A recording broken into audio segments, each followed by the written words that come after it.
wanted to see a little follow up with the transmission, man, situation when the car throw the drive shaft out of there. So this is the result right here. Some people were talking about cheap parts and stuff, so let's try to go over that. It's not really. It ain't for him having no cheap parts. What it was, the drive shaft had went dry. The slip yoke that goes in the back of the drive shaft, the back of the transmission right here, it went dry and dropped the drive shaft. So once on the way out of there, what it did, it got out of alignment, and when it got out of alignment, that's when it broke the transmission casing. So as it broke the transmission casing, it proceeded to hit the floor. And once it hit the floor, remember on the expressway, you got gullies on the expressway. And what a gully is like a line that crosses the expressway.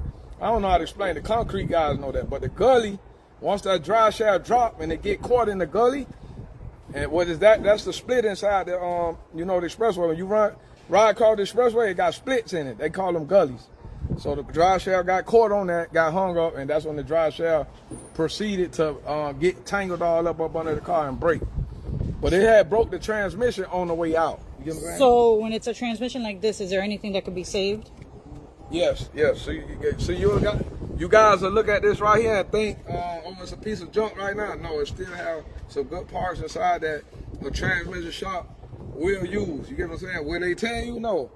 Can they do it? Yes, because it's hard parts. You got hard parts and soft parts that's not damaged. You get what I'm saying? So for example, it is parts in here that can be salvaged. Yes, even though it looks terrible bad like this right here. Yes, it can. See, showing the back, the output shaft. See, this one of the internal parts that's inside the transmission. Yeah, so it can be rested. It's still, the casing is no good, but the parts that's inside, the hard parts that's in here, yes, they can be. Some of those parts can be salvaged. And they're expensive too, because you got a planetary sit in. You got this planetary gear set right here. This might be $1,000. $1,000 to $2,000, yeah. $1,000 and change. That's what we bought for my truck. Yeah. So yeah. And then this part is really the converter. It could be salvaged too. Yeah, because they actually cut these open and build them. So yeah.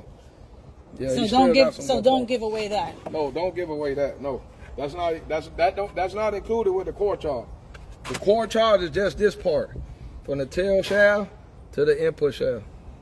That's it. This is separate. Would a drive shaft loop have prevented that much damage? Yes, a drive shaft loop would have stopped the drive shaft from actually going to the ground and getting hung up. But even though you got a drive shaft loop, if the drive shaft break on the slip yoke, that's the part that's up to the transmission output shaft. Yes, the transmission can get damaged on the way out of that, yes. But even though you got a drive shaft loop, what the drive shaft loop does is stop the drive shaft from getting binded up on the ground as the car is traveling when the drive shaft falls. You know what I'm saying? So yes. But can the transmission get damaged like this? Yes, it can on the way out, because it get misalignment. The misalignment, that's what cracks the transmission. So somebody also said it was misaligned when it was put in. Yeah, it's gonna be misaligned. when it was put in. Out. No, it wasn't misaligned. He was driving the car. This car ain't been here for about 3 months. Yeah, so and he was spinning tires, making videos. No, it wasn't that at all. Somebody said, does he need a bell housing? At this point, he already got another transmission. Well, the thing is, this transmission casing is done. Yeah, will the bell housing help? Yes, the bell housing will help. And that's why I made that video of the two-tone transmission. Yes, the bell housing will help if you break a drive shaft or break something on the drivetrain after the transmission. Yes, that'll stop the transmission from getting damaged. Some of the damage, I'll say that. You know so what are measures to prevent this from happening? Get your drive shaft, the U-joints. Don't never put the solid U-joints in there. Get the ones that you can at least grease it. Like for a street car, it's better to get the joints that you have. You can get the grease gun and grease the joints. That's what you got to do. So is there now the solid joints? A lot of people scream solid joints. Yeah, that's really for race cars. Anything with a street car, I don't care how much power you got. You want to have something that you could grease your joints.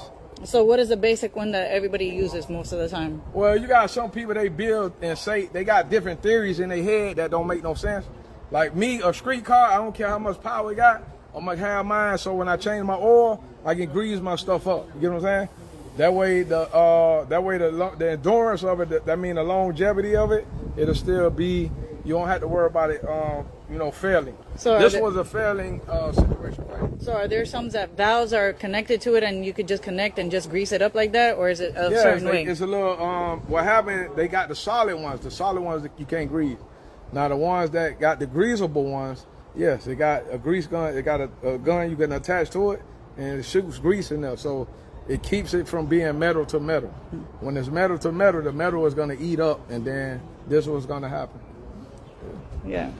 So it doesn't matter what kind of parts, if it's cheap or expensive, if it's going to come out and blow up. I ain't really like on drive shafts, I ain't never really see no cheap parts on no drive shafts. So, no, I don't buy that. Somebody just talking when they talking about that because they don't really know what they talking about. You know what I'm saying? You got some transmission that got the Ultra Bell on it. Some people don't. There's some people got a lot of horsepower and they don't have an Ultra Bell. You know what I'm saying? So for people that don't know what a planetarium is, can you run that down real quick? A planetary is a part of, it's a part that's inside the transmission that consists of the sun gear, and then you got the planetary gears, and then it's the sun, planetary, and the ring gears.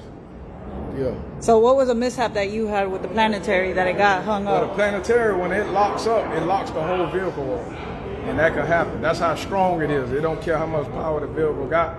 The planetary lock up, but that's an expensive part that's inside the transmission. If it breaks, you see the one of mine was what, like $1,000. Yeah, $1,600. Then some of the race cars I've done, the planetary gear by itself costs like $2,000, $3,000. Yeah, Sunac sell them and stuff like that. But it's a lot of meticulous parts that's inside the transmission that's worth a lot of money. That's what you guys be paying for, the internal, not the outside of the transmission. Yeah, the housing is something that could be custom.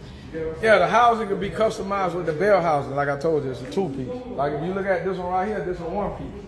It's all the same color. On one of my videos, I played it. I demonstrated it to y'all. And that's the reason why I did that. So what's the difference between a moon and a hole?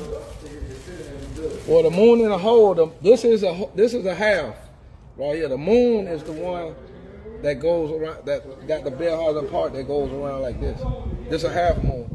That's a half a moon. So what's the difference between a half a moon and a full moon?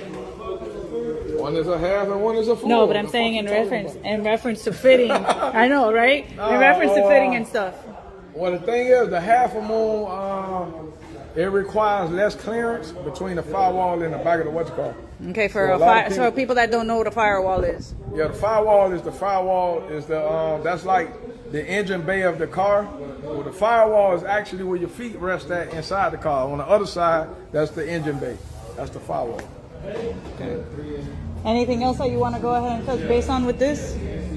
On this topic? That pretty much wraps it up, man. But people say that people can't make it. It's Saturday, man. I'm gonna make it happen. One thing about high end, man, we gonna make it happen, man. You know what I'm saying? That's pretty much what it is. That's what I'm here for. I'm here to, if it's in my power, I'm here to get your ride, man. That's all I'm about. Like all that other stuff, I don't. The politics, I don't care nothing about politics. I don't understand politics, and I ain't trying to understand politics. You know what I'm saying? I'm just here to make people ride. I don't care where you're from. You could be from motherfucking Mars. Alaska. That's Alaska. I don't give a fuck. I'm trying to get your ride. You feel me? Illegal Regal say high end to the top. All right. Yeah. We don't do politics here at high end at all. There's I don't even want that here. Yeah. You know what I'm saying? So, yeah. Nobody about who cares about who. No, we trying to get everybody out rolling. We trying to get you rolling, man. So you can take a nice video in your car, ride your family around in your car, enjoy yourself, stress relief rides, all that good stuff, man. That's all I'm focused on. All the rest of that stuff, I don't care nothing about it, man. I ain't even gonna comment. Okay. Well, we gotta go. That's Patrick calling. All right, y'all. We catch up with y'all, man. Have a good Saturday. Anytime.